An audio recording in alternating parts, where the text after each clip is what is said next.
Hello, my name is Louise Atlantang, and today I went over to Zion, which is a little municipality in Ontario, and I was looking at where Line 9 is going down a hill slope and then across a cornfield.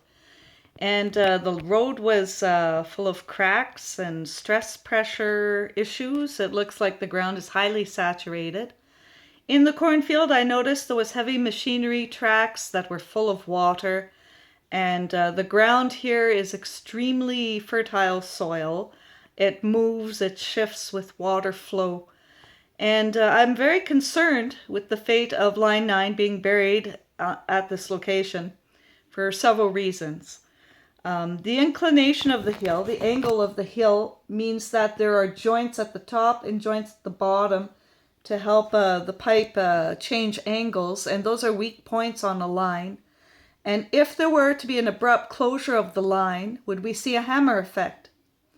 In other words, the oil is being shot at a high pressure through these lines, and if you shut the valve quickly, will it jar the device off the support system? And once heavy oil is traveling downhill on a gravity-like slope, if you put up the valves quickly, the shutoff valves, it may actually bust the valves. And another thing I'm concerned about is that there's ongoing farming activity right on top of the pipe. Okay, so the soil can be compressed and there's heavy machinery going on top of the dirt, and there's no barrier between the machinery on top of the dirt and the pipeline beneath it. So there's a chance that there could be thinning of soil or compression of soil.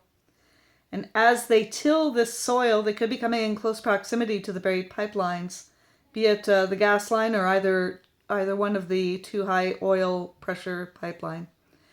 I couldn't believe that there was no restriction on the activity above the pipe. I'm thinking, is there any criteria for how heavy the equipment can be before we reach a danger point? Is there any law in place for the depth of till which is allowed in this area? Does the farmer even know where the pipe is? I didn't see it indicated at all throughout the length of the field.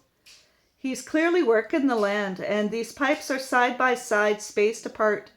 And I don't know what kind of loss he could take if activities were prohibited over top of the pipe.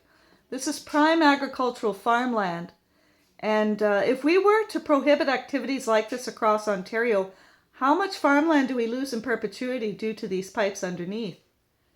Are we going to prohibit activity on top of the pipe, or are we going to allow it? And if we allow it, what are the rules to allow it? And who's liable for making those rules? Is it the farmer responsible? Is it Enbridge?